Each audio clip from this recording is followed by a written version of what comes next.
ఈ ప్రమాణ స్వీకారం చేసిన తర్వాత మొదటిగా వెళ్ళి అక్కడ నాకు స్టీల్ మినిస్టర్ కుమారస్వామి గారు పరిచయం లేకపోయినా సరే వెళ్ళి, సార్ మా పార్లమెంట్ లో ఇష్యూ ఉంది, మీ సపోర్ట్ మాకు కావాలని అడిగి, అప్పటికి నాకు దీని గురించి ఆల్రెడీ ఒక అవగాహన ఉంది. లోకేష్ అన్న దీని గురించి నాకుతో మాట్లాడారు, దీని మీద ఒక పాజిటివ్ గా చేయాలని చెప్పడము మీరే చూశారు. కొన్ని నెలల్లో దీనికి కొత్త డబ్బులు ఇవ్వడము, టోటల్ గా 11,440 కోట్లు కేంద్రం అనౌన్స్ చేసి దాంట్లో ఇంచుమించు వాళ్ళు 9,000 కోట్ల ఎక్కువ కేటాయించడం.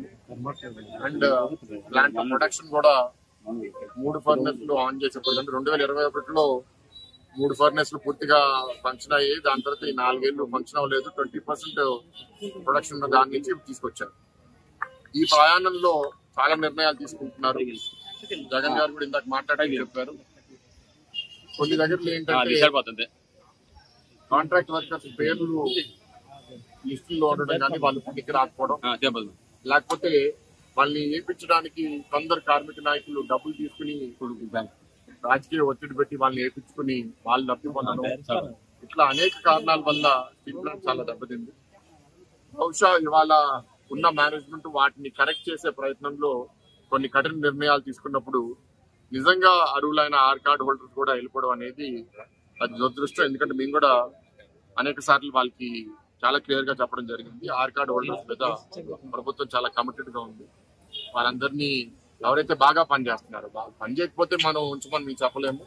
వాళ్ళు కూడా ఏదైనా తప్పు చేస్తే వాళ్ళు తీసేసేయాలి, కానీ బాగా పనిచేసే వాళ్ళని మాత్రం ఆర్ కార్డ్ హోల్డర్స్ ని మీరు కాపాడాలనేది మేము చెప్పడం జరిగింది.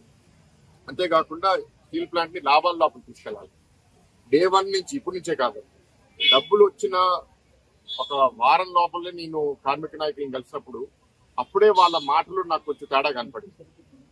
ఏంటి అంటే నాకు కొంత అనిపించేది, ఈ పోరాటం వాళ్ళకి ఆగకూడదు, ఈ పోరాటం నడిస్తేనే వాళ్ళకి ఒక ఉనికి ఉంటుంది అనే ఒక ఆలోచనతో బహుశా కొందరు ఉన్నారేమో అనే ఒక అనుమానం కూడా నాకు అనిపిస్తుంది.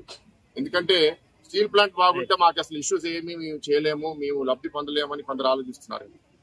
కొందరు నన్ను వచ్చి కలిసేటప్పుడు కూడా నేను వాళ్ళు చెప్పేవాడిని, మీరు వచ్చి కలిసి నాతో బాగా మాట్లాడుతున్నారు, బయటకు వెళ్ళి మళ్ళీ నన్నే తిడుతున్నారు, అట్లాంటి వాళ్ళైతే మీరు నా దగ్గర రామాకండి, మీరు ఇతర రాజకీయ నాయకుల దగ్గర మీరు వెళ్ళుంటారు, కానీ నేను అట్లాంటి రాజకీయ నాయకుడిని కాదు, నేను మీ మొహమ్మద్ ఏం మాడతాను, మీ వెనకాల కూడా మీ గురించి అదే మాడతాను, నేను నాకేమి ఇక్కడ ఏమి ఆల్టర్నేటివ్ ఎజెండా లేదు అని కూడా వాళ్ళకి చెప్తాను. కాబట్టి నా దగ్గర రావడం కూడా ఇప్పుడు మానేశాను. ఎందుకంటే నేను వాళ్ళు చెప్పే ఆ మాటలు నా దగ్గరకు వచ్చి ఒక మాట మాట్లాడి బయటకు వెళ్ళి ఇట్లా అన్నారని దాన్ని వక్రీకరించడం అనేది నేను కూడా ఎంకరేజ్ చేయను.